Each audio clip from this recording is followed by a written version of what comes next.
ట్రాన్స్జెండర్ల మధ్య గ్రూపు తగాదాలు police station కు చేరాయి. రెండు వర్గాలు పరస్పరం ఫిర్యాదు చేసుకున్నారు. ఓ వర్గం తమ ఫిర్యాదుపై వెంటనే చర్యలు తీసుకోవాలని కోరుతూ ఠాణాలో ధర్నాకు దిగారు. ఇందిరానగర్, కృష్ణానగర్ లో 12 మందితో ఓ ట్రాన్స్జెండర్ల బృందం ఉంది. ఈ మధ్య ఇందిరానగర్ కు మోనాలిసా అనే ట్రాన్స్జెండర్ వచ్చింది. మొదటి గ్రూపునకు మోనాలిసాకు మధ్య వివాదం ఉంది. దీంతో మొదటి బృందం సభ్యులు బంజారాహిల్స్ పోలీసులకు మోనాలిసాపై ఫిర్యాదు చేశారు.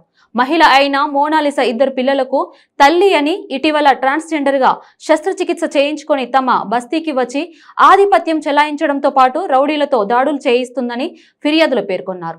ఇంతలో మోనాలిసా కూడా పోలీస్ స్టేషన్ కు చేరుకుని బస్తీలో తనను ఉండకుండా చేసేందుకు మొదటి బృందం ప్రయత్నిస్తుందని ఆరోపిస్తూ ఫిర్యాదు చేసింది. దీంతో మొదటి బృందానికి చెందిన సభ్యులు ఠాణా ఎదుట బైఠాయించారు. మోనాలిసాను అరెస్ట్ చేసి తనను ఆదుకోవాలంటూ ధర్నా చేశారు. వెంట తెచ్చిన పెట్రోల్ పోసుకొని ఆత్మహత్య చేసుకుంటామని బెదిరించారు. అప్రమత్తమైన పోలీసులు నీటిని చల్లి 2 గ్రూపులతో మాట్లాడారు.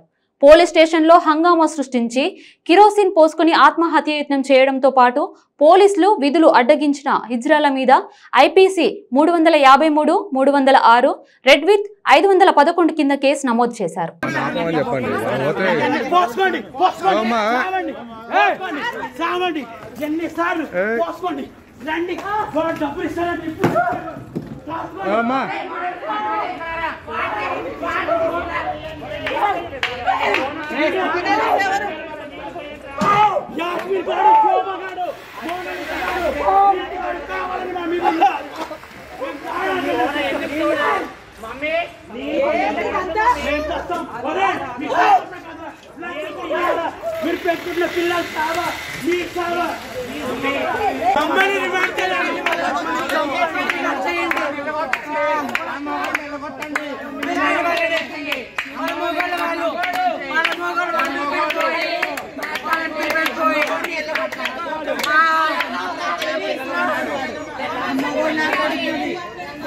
ఎన్ని రోజులు పిలిపించి మాట్లాడించాలి కదా.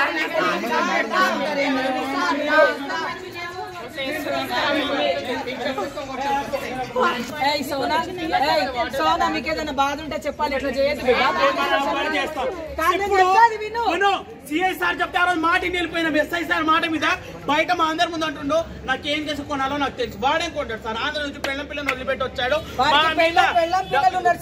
7 సంవత్సరాల నుంచి భరిస్తున్నాం మేము.